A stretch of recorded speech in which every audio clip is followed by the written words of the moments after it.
All the speakers have been asked to keep their comments short and to the point, to the 3 minutes, so we can let as many people speak as possible. Why are we here? People want to know, why are we here? Well, there's many reasons why we're here. But why are we here today? There's 3 main reasons today. The theft of Palestinian homes around Jerusalem and Sheik Jarrah. That's the first. And then after that, what did they do? During Ramadan, our holiest time in our calendar, they attack and desecrate Masjid Al Aqsa.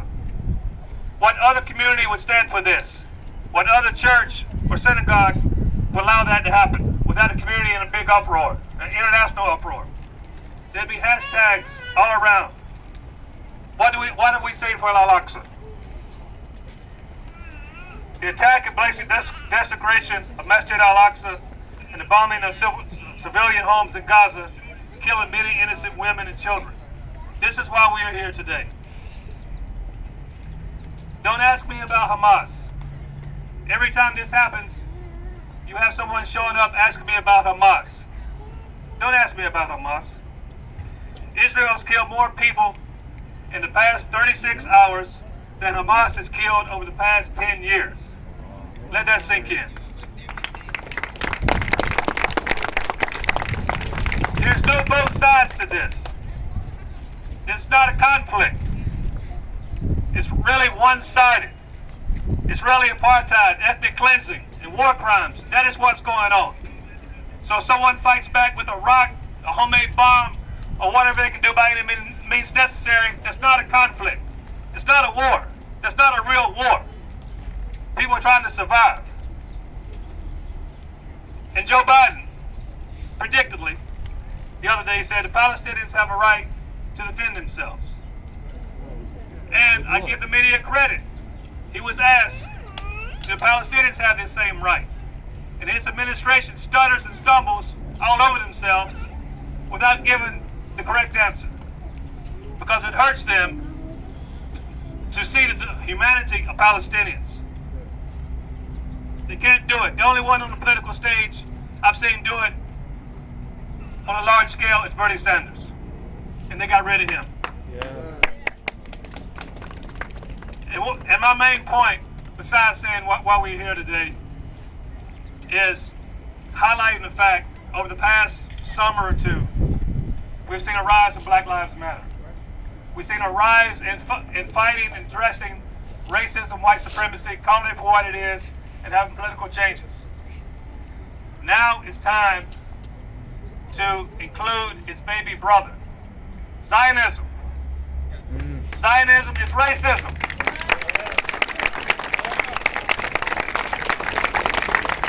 It is time that well-meaning Jews, and there are many of them, come to terms with this. Just as many white folks in America have had to come to terms with racism, white supremacy. There's many white folks today, my generation and younger, they're not racist. Maybe their father was, or their grandfather was, or their great-grandfather, but they're not. And they're working for change. We need to save from the Jewish community.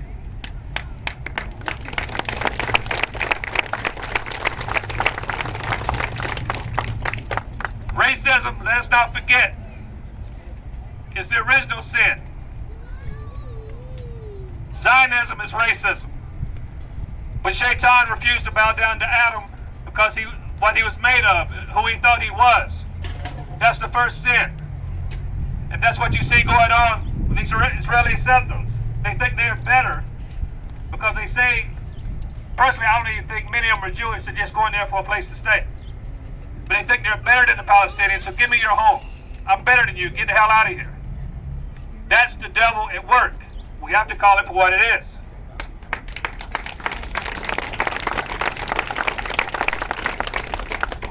And my last point, again, we have many interfaith friends, supposedly.